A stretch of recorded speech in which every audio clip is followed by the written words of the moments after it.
l'association 5 Amis de l'Ulysse s'est implantée et est née à Boaké dans les années 80-90.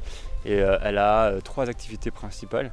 Son activité de cœur, c'est l'accueil et le soin des personnes atteintes de maladies mentales, et en particulier les plus défavorisés, les plus démunis, les plus oubliés, en d'autres mots, ceux que vous voyez dans la rue, errants et souvent nus, mangeant dans les poubelles. C'est de eux on s'occupe, parce qu'avant d'être des malades, ce sont des papas, des mamans, des frères, des sœurs, des tontons, des tantis.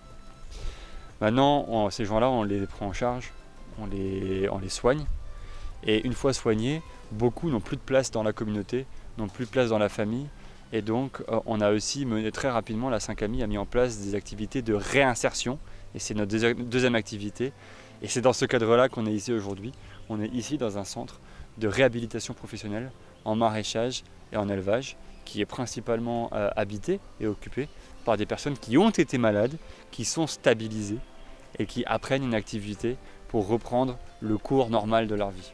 Enfin, la troisième activité de l'association, c'est qu'on a un hôpital général ouvert à toute la population, situé à Nembo, à Boaké. Et là, on ne parle plus de maladie mentale, c'est vraiment un hôpital ouvert à tous. Voilà en 2 mots un petit peu ce qu'on fait à l'association 5 Amis. Alors comme j'ai dit, ici on est dans un centre de réinsertion socio-professionnelle en maraîchage et en élevage. Très naturellement, quand on est rentré en contact avec la mairie dans le cadre du projet Boaké Ville Durable pour voir qu'est-ce qu'on pourrait faire ensemble. Et à la grâce de Dieu, on a été retenu dans le projet. Et en fait, notre vocation, c'est pas simplement d'être un centre fermé pour nos pensionnaires, c'est d'être un centre ouvert, où il n'y a pas que des personnes qui sont stabilisées qui peuvent venir, mais c'est vraiment ouvert à tous ceux qui veulent apprendre quelque chose. Et avec la mairie, on a décidé d'en faire non seulement un centre de réhabilitation pour personnes atteintes de maladies mentales, mais aussi un centre de formation pratique en technique de maraîchage et d'élevage naturel et durable. Parce qu'un des enjeux de l'Afrique, un des enjeux de nous tous demain, c'est comment est-ce qu'on continue à pouvoir se nourrir, comment est-ce qu'on continue à pouvoir produire notre nourriture, mais sans utiliser des pesticides qui nous empoisonnent, sans utiliser des engrais qui, utilisés à trop forte dose, abîment la terre et vont nous empêcher de produire durablement l'alimentation pour nos enfants et pour demain. Donc c'est un petit peu ça l'objet du projet, c'est comment en faire un centre de formation pratique où tout le monde peut venir pour apprendre, pour expérimenter et pour voir ces nouvelles techniques et les mettre en œuvre après chacun chez soi.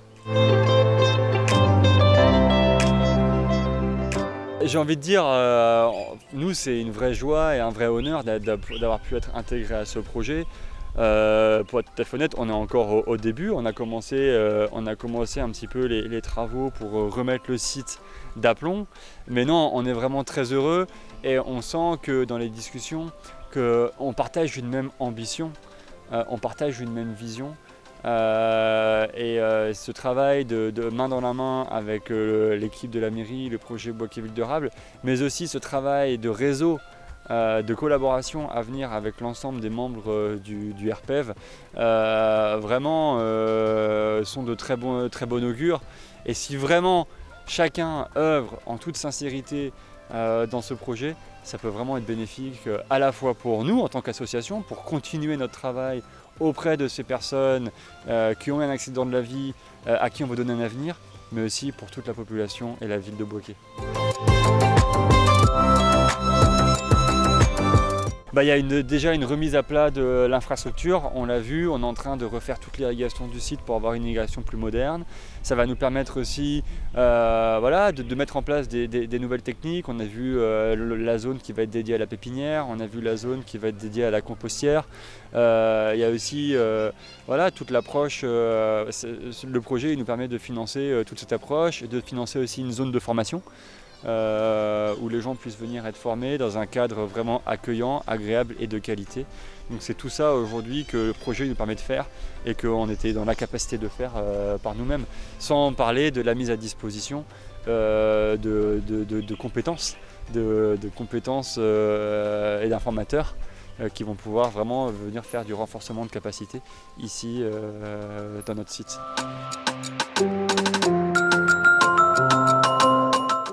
Nous, tout ce qu'on peut dire, c'est un immense merci, parce que sans ces fonds, rien de tout ça serait possible. Donc on peut vraiment que dire un grand merci.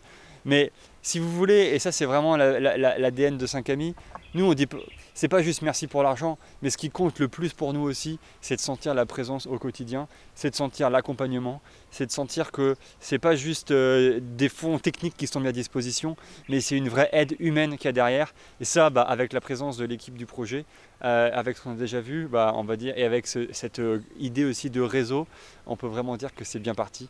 Et donc c'est ça aussi notre appel et notre remerciement, c'est que c'est pas juste une aventure avec des fonds, c'est une aventure humaine. Et c'est ça qu'on sent et c'est ça qu'on a envie, mais qu'on est sûr qu'on va continuer à sentir dans les mois et dans les années à venir. De la part de la mairie, bien évidemment, parce que c'est un projet pour le territoire de Bouaké, et de la part de l'Union européenne, parce que c'est ça aussi le sens de l'aide au développement.